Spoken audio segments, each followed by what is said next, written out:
Bismillahirrahmanirrahim. Assalamualaikum warahmatullahi wabarakatuh.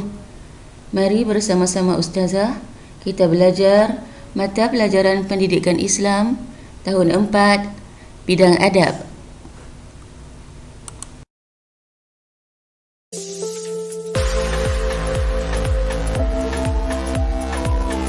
Baiklah anak-anak, sebelum kita meneruskan pembelajaran kita pada hari ini, mari kita bersama-sama menadah tangan membaca doa untuk belajar. Bismillahirrahmanirrahim. Allahumma aftah alaina hikmataka wanshur alaina min khazaini rahmatika ya arhamar rahimin.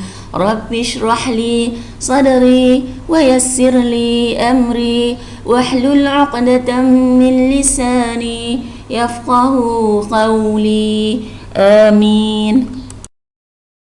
Alhamdulillah, doa sudah dibaca. Semoga Allah memberkati dan merahmati usaha kita untuk belajar pada hari ini.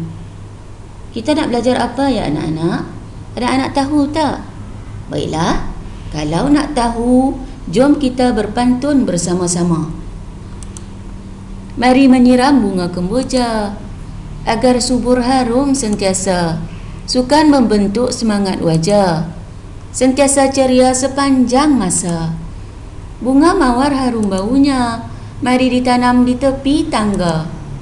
Beredha bersukan amalan mulia, badan sihat tentu bertenaga. Bunga raya indah dilihat, jadi lambang negara kita. Bersukan gaya hidup sihat, hati gembira hidup sejahtera. Sekarang anak-anak dah tahu kan pantun tadi menceritakan tentang apa? Ya, pantun tadi menceritakan tentang beredha ataupun bersukan. Jadi tajuk yang akan kita pelajari pada hari ini ialah mari beredha. Baiklah anak-anak, sebelum kita meneruskan pelajaran kita pada hari ini, Ustazah harap anak-anak dapat memberikan perhatian sehingga selesai. Jika anak-anak memberikan tumpuan sepenuhnya, anak-anak akan dapat yang pertama, menerangkan pengertian beredha dengan betul. Yang kedua, menyatakan hukum beredha berpandukan dalil naqli serta terjemahannya dengan tepat. Yang ketiga, menyenaraikan sekurang-kurangnya 3 adab beredha yang menepati syarak. Sekarang, cuba anak-anak lihat gambar yang ditunjukkan ini. Apakah aktiviti yang dilakukan dalam gambar ini ya? Ya, betul. Mereka sedang melakukan aktiviti sukan ataupun riadah. Tahukah anak-anak apakah maksud riadah? Riadah ialah gerak badan, senaman atau segala kegiatan yang dilakukan pada waktu lapang untuk menyihatkan badan seperti bersenam, bermain dan berekreasi.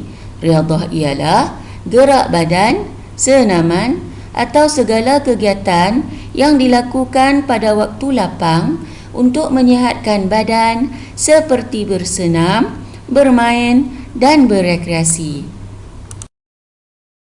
Baiklah, Ustazah harap kamu semua sudah faham maksud riadah.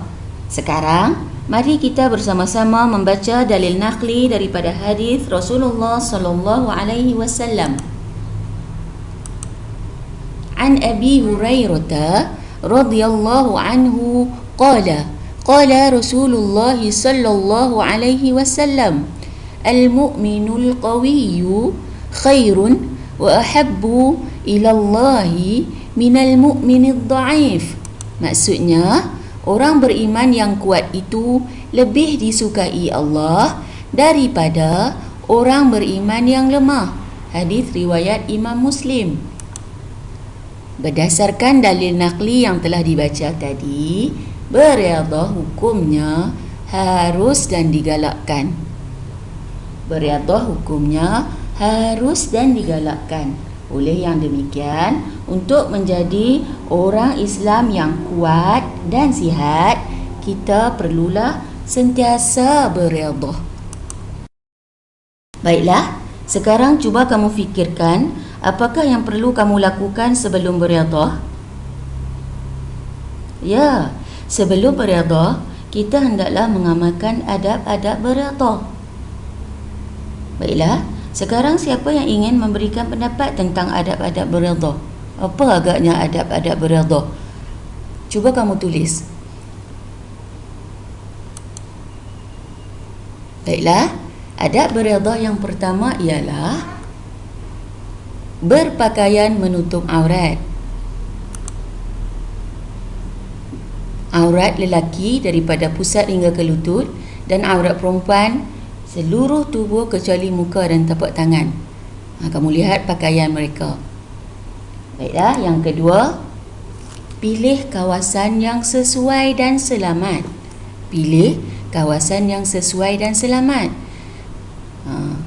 Contohnya, jika ingin bermain bola, kita hendaklah bermain di padang bola, bukan bermain di tepi jalan, di tengah jalan ataupun di tepi bangunan yang tidak sesuai dan agak bahaya. Yang ketiga, memelihara semangat kesukanan. Dalam bersukan, kita hendaklah memelihara semangat kesukanan. Menang ataupun kalah adalah adab pertandingan. Jika bermain dalam pasukan, hendaklah bekerjasama. Tidak boleh mementingkan diri sendiri. Baiklah. Yang keempat, menjaga kebersihan. Selepas melakukan aktiviti riyadhah, tempat yang kita gunakan hendaklah dibersihkan semula.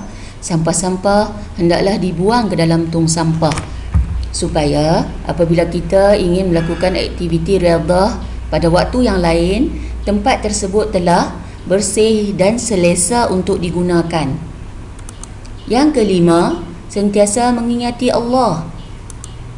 Dalam apa jua aktiviti yang kita lakukan, kita hendaklah sentiasa mengingati Allah. Mulakan aktiviti riyadhah kita dengan membaca doa, Allahumma afini fi badani, Allahumma afini fi sam'i, Allahumma afini fi basari. Yang seterusnya ialah menjauhi amalan negatif dalam sukan seperti pembaziran dan aktiviti yang mengandungi unsur judi dan rasuah. Kita hendaklah mengelakkan berlakunya pembaziran dari segi masa, wang sewaktu beredhah, dan mengelakkan aktiviti yang mengandungi unsur judi.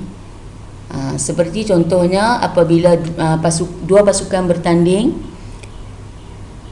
kita meletakkan wang sebagai taruhan untuk menentukan pasukan mana yang akan menjadi johan ataupun juara. Melibatkan wang, itu adalah unsur judi. Dan unsur rasuah. Rasuah tu apa? Rasuah ialah suatu pemberian yang diberikan kepada seseorang untuk membenarkan sesuatu yang salah atau membatalkan sesuatu yang benar. Contohnya dalam sukan sogokan diberi untuk menentukan pasukan mana yang akan menjadi johan, pemain mana yang akan menjaringkan gol, ataupun berapa jaringan gol yang akan dijaringkan telah ditentukan dari awal dengan menyogokkan atau memberikan wang kepada pasukan lawan untuk kalah. Jadi perbuatan ini adalah dilarang dan tidak boleh dilakukan. Mengapa agaknya kita perlu menjauhi dan mengelakkan perbuatan rasuah? Kerana Allah dan Rasulullah SAW melaknat pemberi dan penerima rasuah. Ingat ya anak-anak? Baiklah, cuba lihat gambar yang ditunjukkan ini. Gambar pertama, murid-murid sedang bermain bola jaring. Yang kedua, Sebahagian pemain sedang bersujud selepas berjaya menjaringkan gol ataupun sebagai meraihkan kemenangan mereka. Yang ketiga, pemain badminton sedang melakukan smash dengan perasaan marah. Gambar seterusnya, bergaduh semasa bermain. Gambar seterusnya, padang ataupun tempat bermain yang bersih. Gambar seterusnya, membuang sampah ke dalam tong sampah selepas melakukan aktiviti riyadhah. Cuba lihat gambar-gambar ini. Baik, semua dah lihat kan gambar-gambar ini? Setiap murid hendaklah melengkapkan peta buih adab-adab berriyadhah yang menepati syarak. Ya, kamu boleh lengkapkan dalam peta buih seperti ini. Kamu boleh buat dalam buku latihan berdasarkan gambar yang sudah tunjukkan tadi. Kamu lihat manakah adab berriyadhah yang menepati syarak. Kamu boleh klasifikasikan daripada gambar tersebut dan tulis di dalam peta buih yang ditunjukkan ini. Ini contoh peta buihnya. Baiklah, terima kasih dan tahniah semua anak-anak yang telah berjaya menyenaraikan adab-adab berriyadhah yang menepati syarak. Baiklah, jom uji minda dengan kuis. Sila klik link di bawah. Ini kuis yang telah Ustazah sediakan untuk kamu jawab. Kuis ni kuis online. Pastikan kamu ada capaian internet untuk menjawab kuis yang disediakan ini. Baiklah, sebelum berakhir, Ustazah minta anak-anak mengingati semula apa yang telah kita pelajari pada hari ini. Ustazah harap anak-anak semua dapat mengamalkan adab berriyadhah yang menepati syarak dan sunnah Rasulullah sallallahu alaihi wasallam secara istiqamah dalam kehidupan harian. Ustazah harap anak-anak sentiasa mengaplikasikan adab berriyadhah walau di mana sahaja kita berada. Kita akan sambung tajuk adab berriyadhah dalam bahagian kedua nanti. Ingat ya anak-anak, orang yang beradab itu disayangi dan dikasihi Allah Subhanahu wa taala. Selamat belajar. Jumpa lagi.